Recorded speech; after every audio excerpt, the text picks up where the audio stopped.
Hasbunallah wa ni'mal wakil, ni'mal maula wa ni'man nasir.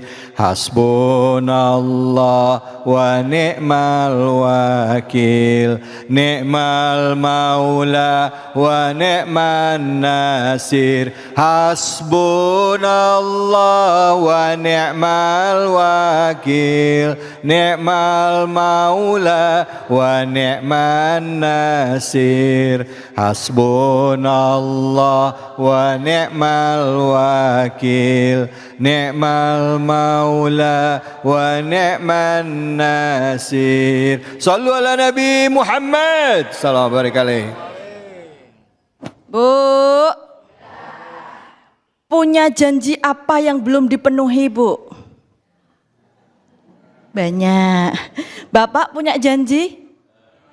Mungkin pernah dulu berjanji kepada ibu, akan kubahagiakan engkau. Iya.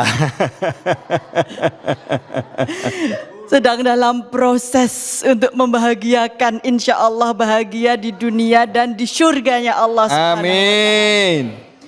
Jadi di dalam surat At-Taubah ini, Bu, di dalam tafsir Imam At-Tabari berkata bahwa di sini tidak menerima perjanjian umat Islam dengan kaum musyrikin. Tidak diterima kalau bakal dilanggar. Makanya kalau janji sejak dari awal menikah ya ila yaumil qiyamah, takih terus janjinya, Bu. Jangan sampai seperti orang musyrik. Juga menurut Imam Al-Qurtubi juga mengatakan bahwa di dalam tafsir surat At-Taubah ini perjanjian harus benar-benar ditegakkan. Karena tadi ada salah satu yang melanggar yaitu kaum musyrikin, maka kemudian Allah dan Rasulullah memberikan batasan di waktu Haji Akbar tersebut. Maka kita semua kalau sudah beriman kepada Allah, itu adalah janji yang paling dasar. Janji yang tidak boleh dikhianati. Nah, kita sekarang mohon maaf suka berkhianat, tapi jangan sampai kita berkhianat kepada Allah. Karena Allah ya'lamus sir wa akhfa, mengetahui yang rahasia dan yang tersembunyi. Maka di dalam surat Al-Baro'ah atau At-Taubah ayat 7, famastaqamu lakum fastaqimu lahum. Jika engkau berlaku lurus, jujur kepada mereka, dan mereka juga lurus kepadamu, maka engkau pun harus lurus kepada mereka. Maka saling setialah. Bapak ibu menikah mitsaqan ghalidha, maka setialah. Jangan gara-gara kok hafal, Bu?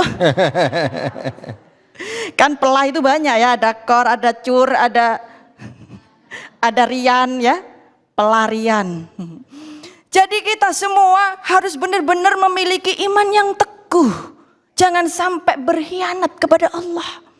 Di dalam bahasa Inggris iman itu adalah fight. Apa Ibu? Fight. Fight. Hurufnya apa? F-A-I-T-H.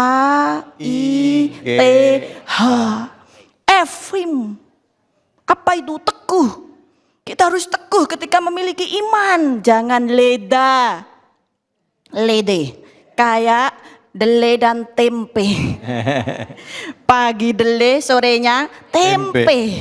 Maka iman harus teguh. Sekali bilang beriman, berimanlah sampai selama-lamanya. Naudzubillah jika sampai murtad, itu namanya tidak teguh. Teguh, T. Kemudian apa? A, action. Kalau sudah bilang iman, lakukan dong, amalkan dong. Masa iman-iman doang di mulut, actionnya tidak ada. Katanya iman, katanya cinta, ternyata dimintain duit 100.000 aja nggak keluar, Bu. Katanya cinta, katanya iman sama Allah, disuruh sholat, aduh malas, kena penyakit M. Apa itu? Malas. Jadi ini adalah bentuk action. Kemudian FAI, apa itu I? Increase. Tingkatkan ibadah kita. Maka iman kemudian disusul dengan innallaha yuhibbul muttaqin.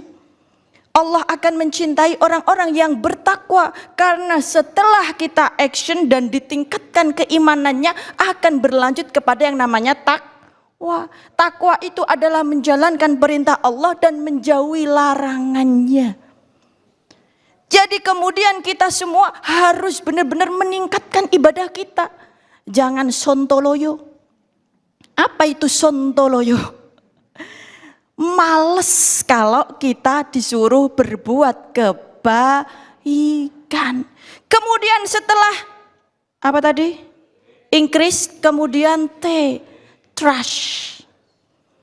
Tawakal, percaya dan yakin. Tawakal tu Allah la haula wala quwata illa billah. Yang namanya tawakal itu bukan menyerah. Tawakal itu adalah aktif, kreatif, bukan pasif. Banyak orang tawakal tetapi pasrah. Yang ketiga adalah heart, yang terakhir adalah heart. Berimanlah dengan hati. Semoga kita semua termasuk orang-orang yang memiliki iman yang kuat, tidak terombang-ambing oleh zaman. Amin, amin ya robbal alamin. Alamin, Masya Allah. Bu, Pak, kalau ngomongin tentang keimanan ya, akhirnya kita pasti akan diuji ya. Entah diuji dengan rasa takut, kekhawatiran ya. Apakah dengan takut kehilangan harta, takut miskin, takut sakit, iman kita akan bergeser, ya kan? Begitu juga mungkin hal ini yang dialami oleh kaum muslimin di awal, ya, sehingga akhirnya ayat ini turun menjadi begitu penting, sekaligus juga melihat sifat-sifat orang kafir yang ada di Mekah, ya, yang mereka terus memerangi kaum-kaum beriman, dan tidak jarang juga ada di antara orang beriman tersebut, ya, atau orang kaum awalun, ya, yang quote in quote, ya, ternyata mereka adalah orang-orang munafik, ya, ini yang jadi perhatian buat kita semua, ya, seberapa besar kuat keimanan kita pada saat kita mendapatkan ujian. Sekarang saya tanya sama ibu-ibu, bapak-bapak, masih ada nggak kira-kira dari bahasan kita dari surah At-Taubah ini yang ingin ditanyakan? Silahkan. Oke, baik ibu. Bismillahirrahmanirrahim. Assalamualaikum warahmatullahi wabarakatuh. Waalaikumsalam warahmatullahi wabarakatuh. Saya Bu Yuli dari Majelis Taklim Nurul Qalbi. Izin bertanya Ustazah, bagaimana caranya kita tetap beriman padahal doa kita belum dijawab? Itu kadang kan iman kita naik turun ya. Kalau lagi turun kayaknya sedih banget, mana doa nggak dijawab gitu ya, hidup prihatin gitu ya. Gimana Ustazah? Demikian pertanyaan saya. Assalamualaikum warahmatullahi wabarakatuh. Waalaikumsalam warahmatullahi wabarakatuh. Silakan Ustazah, betul. Ya. Qaulul ulama al-imanu yazidu wa yanqus. Betul kata Ibu tadi, perkataan para ulama bahwa iman itu adalah naik, turun, naik, turun, kadang kayak roller coaster. Nah, lalu bagaimana kita harus beriman ketika doa-doa kita belum diijabah? Kata siapa belum diijabah? Apa yang dikatakan oleh sahabat Abu Bakar bin Khattab, bahkan Ali bin Abi Thalib mengatakan bahwa, ya Allah, jika doa-doaku terkabul, maka aku bahagia karena doa-doa tersebut sesuai dengan keinginanku. Tapi ketika doa-doa tersebut tidak terkabul, aku pun akan jauh lebih bahagia karena itu adalah keinginanmu.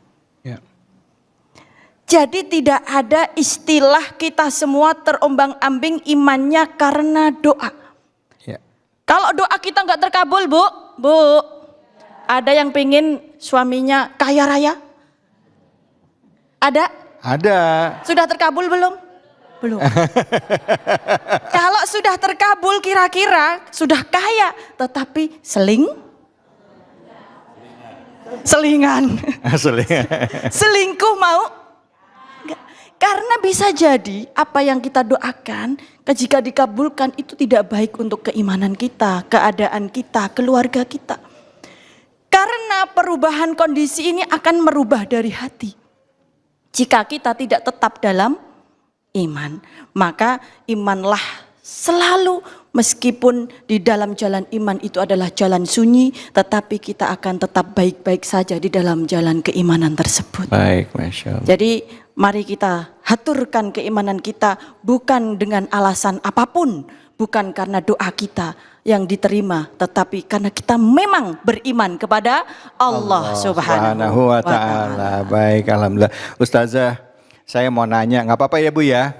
Bu, pertanyaan saya nggak apa-apa ya ditanya ya Pak ya, jangan kesinggung. Ini lagi rame karena dari tadi Ustazah menyebutkan tentang pelakor, ya.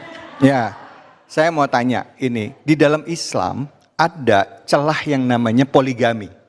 Ya, poligami. Apa yang membedakan antara pelakor dengan poligami gitu? Apalagi sekarang lagi rame ya, ada undang-undang KUHP baru yang kalau ada orang yang menikah siri atau menikah tapi tidak izin dengan istrinya, ya, itu bisa dipidana. Artinya orang tidak boleh menikah selama dia terikat dengan pernikahan. Nah, ini kan undang-undang negara, ya. Bagaimana dengan Islam? Islam membuka celah, apakah boleh kita tutup pintu itu rapat-rapat dengan undang-undang, ya? Atau memang apa yang kita lakukan tadi itu tadi, ya? Misalnya ada pelakor itu memang di dalam Islam memang tidak ada sama sekali, nggak boleh ada seperti itu. Ya. Definisinya seperti apa? Baik. Tapi nanti jawabnya. Bu, jangan panas dulu ya Bu ya. Ini harus jelas ini, harus jelas ya. Jangan kemana-mana, kita akan lanjutkan bahasan kita tetap di sini di Cahaya Hati Indonesia.